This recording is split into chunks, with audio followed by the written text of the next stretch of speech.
And yes, there they are, at least 2-3 of them I can see.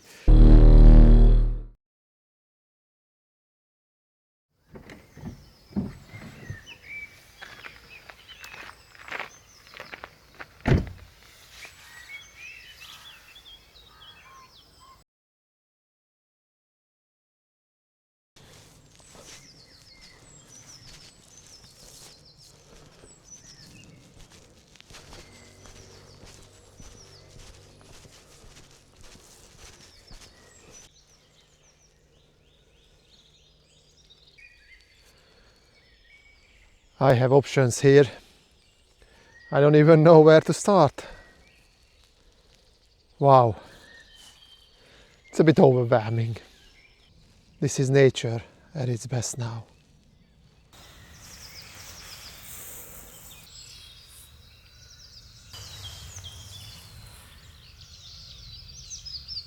I think I timed my visit really well this year. First, the weather is impeccable. There is no wind at all, which is obviously crucial for macro and close-up photography. And second, the blooming is about halfway through its peak, which means that there are bluebells just emerging and they have flowers pointing upwards.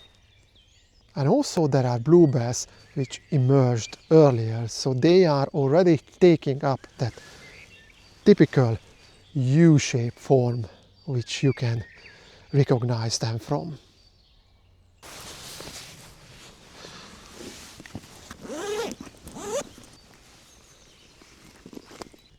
I'm not gonna go down the same route as I did before in the last couple of years.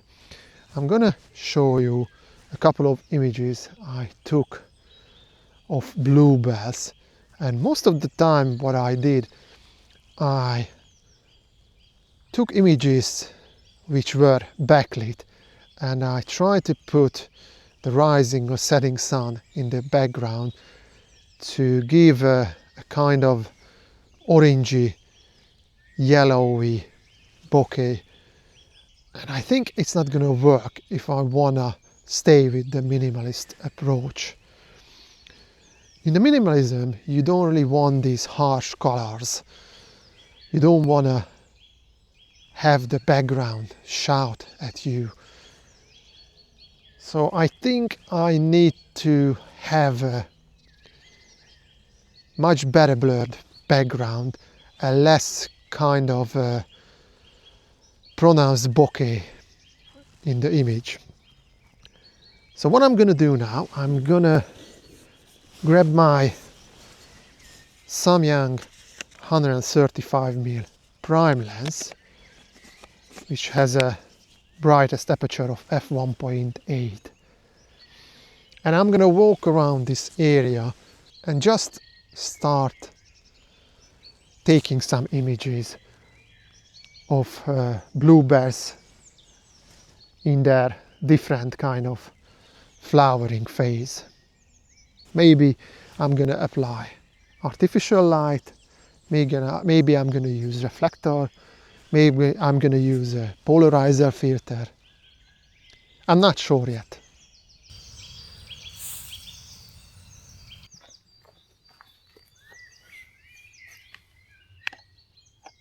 So I'm not sure if I want to do landscape orientation or portrait orientation.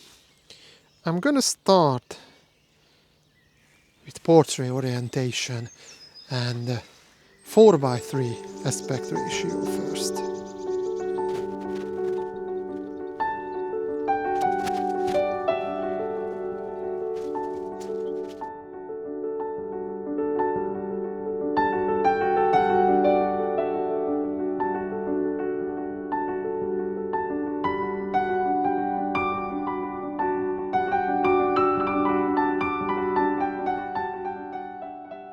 I don't wanna let the background overpowering the image. So I also want to keep a little bit little bit more breathing space.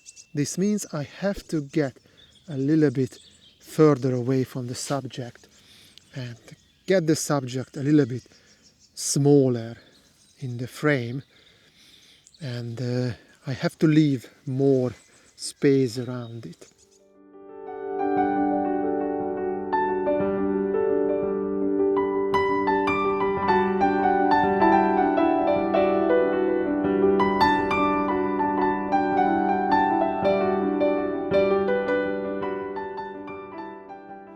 And also I have to be a little bit careful with the colors.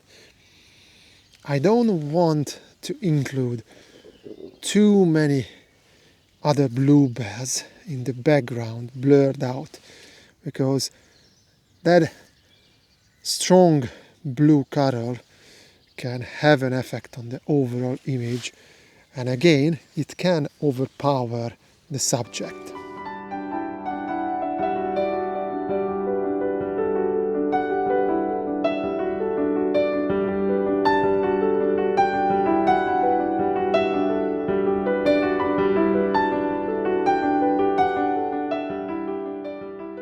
The sun is coming from that direction, so it's kind of perpendicular to my subject. But I think I'm not going to use a polarizer. The reason is for that the polarizer enhances the color and the contrast. And I think for my minimalist approach, I'd like to keep the pastel tones and a little bit reduced contrast. So this is a case when I think the polarizer is not going to help me.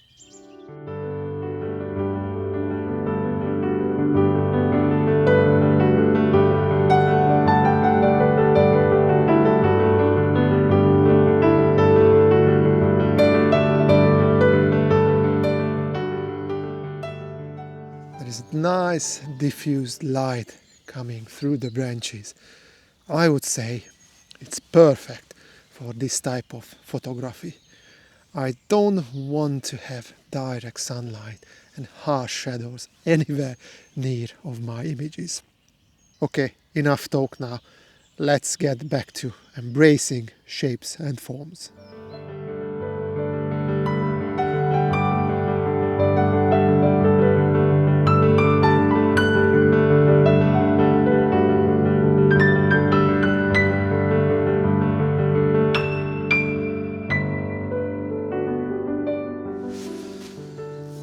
Again, I went too close.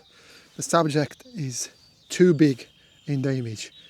I have to step back and remember I'm doing minimalist style macros and I need to leave more breathing space.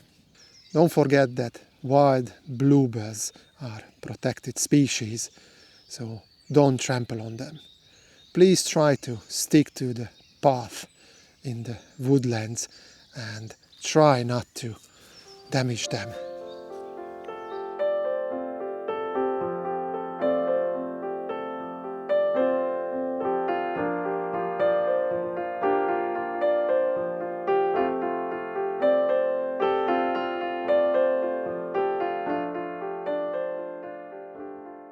I also try to take some photos of these little white flowers.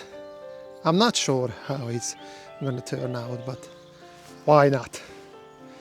They're really beautiful.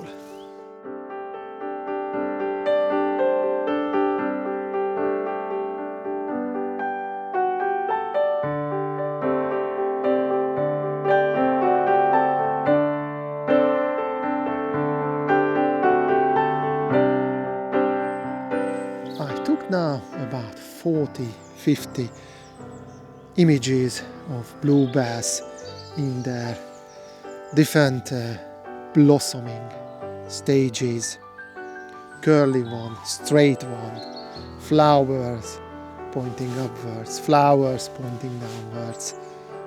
So it's really interesting and I enjoy it a lot. I'm going to walk to a different area because I remember seeing some white ones last year here, and they are very rare. I think only a couple of percentage of all of the bluebells are white ones. Fingers crossed I can find some. And yes, there they are, at least 2-3 of them I can see.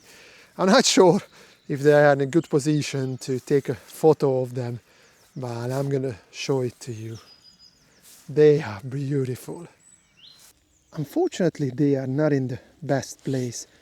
Here and there are too many blue ones surrounding them, so I can't take a clean minimalist style photo of these white ones, but I'm so happy that I found them. I'm gonna take some photos.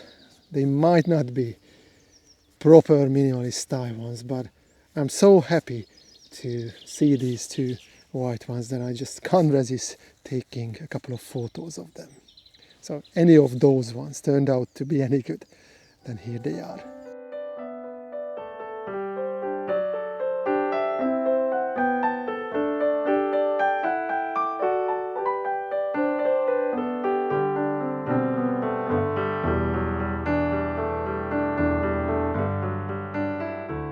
This was my first attempt to try to create some kind of minimalist style macro and close-up images. Please let me know in the comments what you think about the photos I took. I'm really excited about the next couple of months because there's gonna be white garlic, if I'm lucky, fritillaries, and several kinds of different orchids in May, June and July. I'm really looking forward to photograph these species. I hope you enjoyed today's video. See you on the next one, and may the light be with you all.